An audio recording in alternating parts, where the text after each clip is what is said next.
Jim, we've been working together for 3 years, and I remember the time where you were the only recruiter. Can you help us understand what was the feeling of being the only recruiter and building the blueprint for the full talent acquisition team? Sure. So when I first got to FireEye, I was the only recruiter. Really had no idea the type of growth that we were going to see and what Ashar Aziz, our founder and CEO at the time, was looking for. I was there probably about a week, and Ashar said, "Jim, we need 80 more engineers." So at that point, I knew, I'd like to think I was pretty good, but there's no way I could do it alone. So at that point, we had to start building a team, and that's what I did. Did you mention 80? 80? Yeah. So how did you do? Where did you start from? Well, I think just like most people, you reach out to your own network. I've been fortunate enough to work with a lot of really good recruiters throughout the years, and I tapped into Jennifer Borges, my first recruiter who I'd worked with for years. She really came in and helped kind of give us an instant credibility, just her background in doing technical recruiting.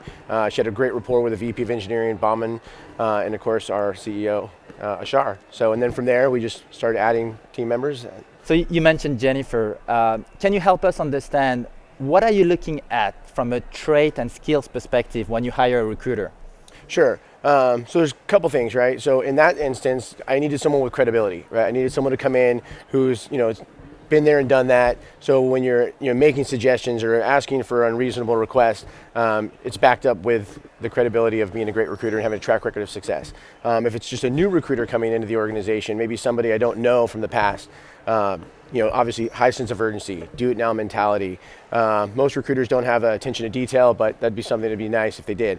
But just do it now, take initiative, get it done, be a problem solver, not a problem identifier, right? So those are some of the basic things that we look for. How many people did you hire in the last few years? 2,500 plus. 2,500 plus. Right. On average, how long does it take you to hire them? So when we run our analytics, it was 20.2 days. 20.2 days? Right. How would you describe your relationship with the line of business, the hiring managers? Right. So, we obviously have a close relationship with all of them. If you don't have that close relationship, I don't think you can do what we've done in such a short amount of time.